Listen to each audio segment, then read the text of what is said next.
Beach FM, locals talking to locals. Beach FM, great to welcome back the Mayor of the Kapiti Coast. Guru, a very good morning and welcome to you.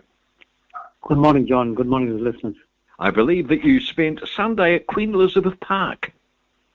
Yeah, Sunday afternoon, the Wellington Tramway Museum had extended just 20 meters of their rail track for safety and health reasons, but it was a very important one. And we had Darren from the chair opening it, driving the train through the ribbon, different way of doing it.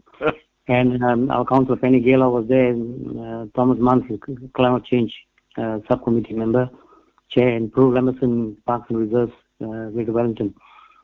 But one of the things that, because I'm the patron of the Tramways Museum, and one of the things they've asked me to raise is the issue of the restoration of the wetlands. You know how for many years the land has been used for stock? Yes. They leased the land for stock. And I think it was Russell Bell, Forest and Bird, paying the proverbial to sort of get the wetlands restored and get rid of those stock for because it's a regional reserve. Yes. And therefore, I think what they were doing was using the leasehold to provide funds for maintenance. Using the money from the stock. Yes, right. Right, I see. There's been a lot of replanting there recently, hasn't there? Oh, that's from the McLean Foundation. Yes. That's been done. And so this is another part of it. And finally, the regional council got around to it. So I want to shout out kudos to Russell Bell for keeping at it.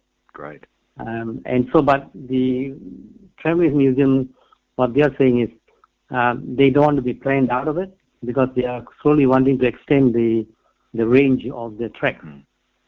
And the argument is, this is ye old electric vehicles, and it fits well with the regeneration of the wetlands. Yes.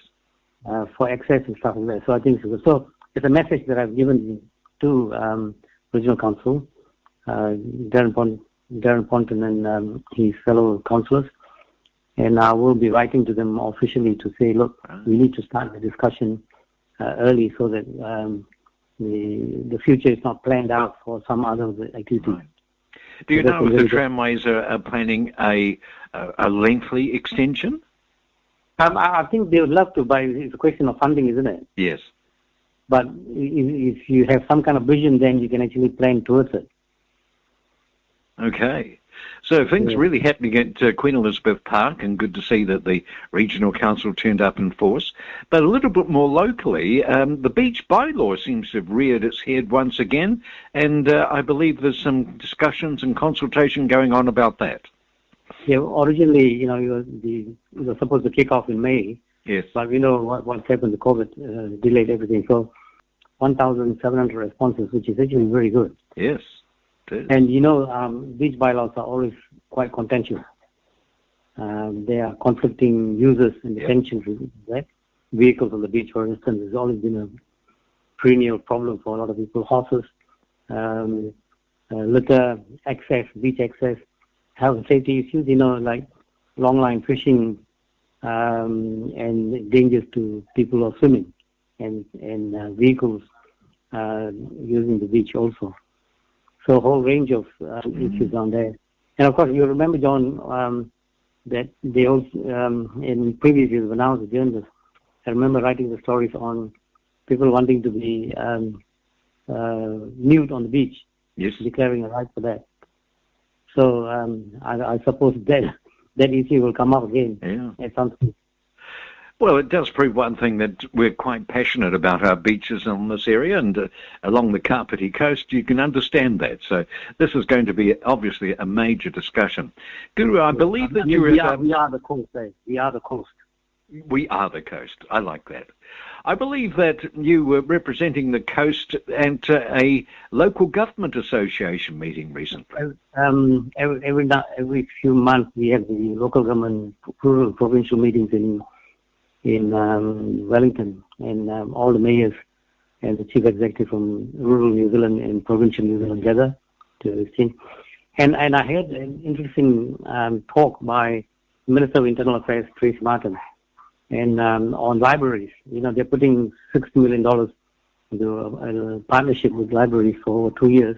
Yes. For a whole range of things. And I think this is part and parcel of the COVID recovery, because what they found is, for instance, if they want to connect with the Polynesian people for helping them with a whole range of issues in terms of the social impact of the COVID-19, they have targeted churches.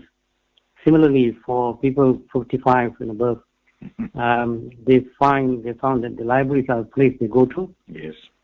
And they also have worked out that apart from young, unskilled people who were affected by the COVID in terms of unemployment stuff, people who, in the 30s, 40s, and 50s are also affected.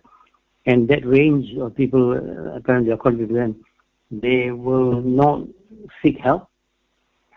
Too proud. Too proud, that's right. Mm.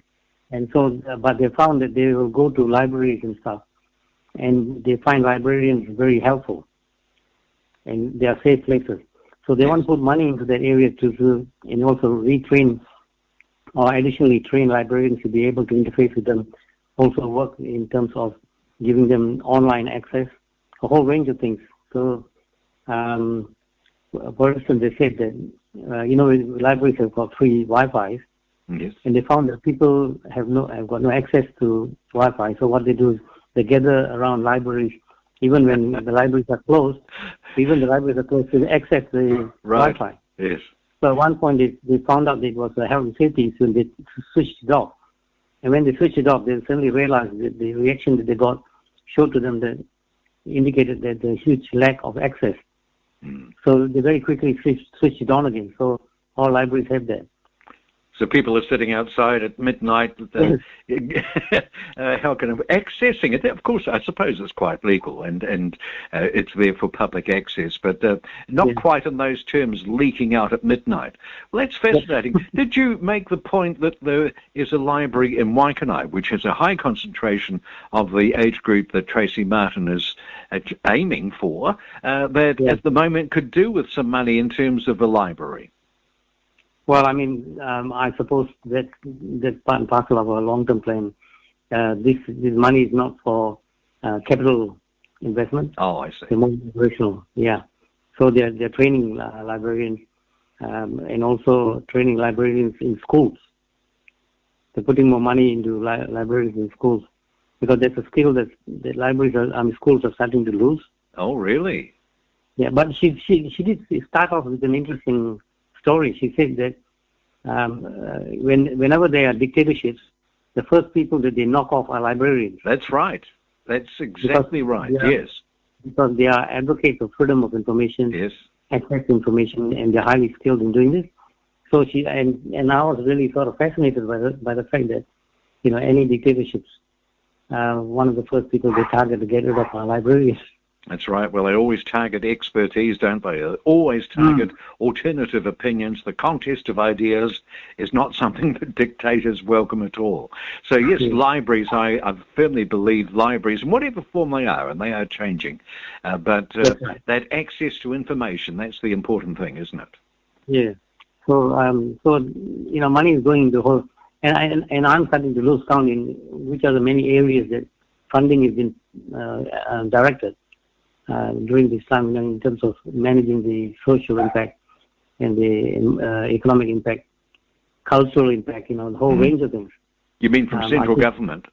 From central government. So I'm looking forward to getting a briefing from staff, whether we are keeping track in terms of where we can access those funds for our own communities. Absolutely. Look, you make a very, very good point.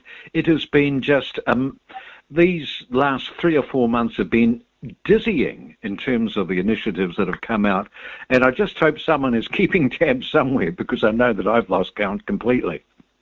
Yeah, and one of the biggest ones, because we discussed this last week in terms of the three waters.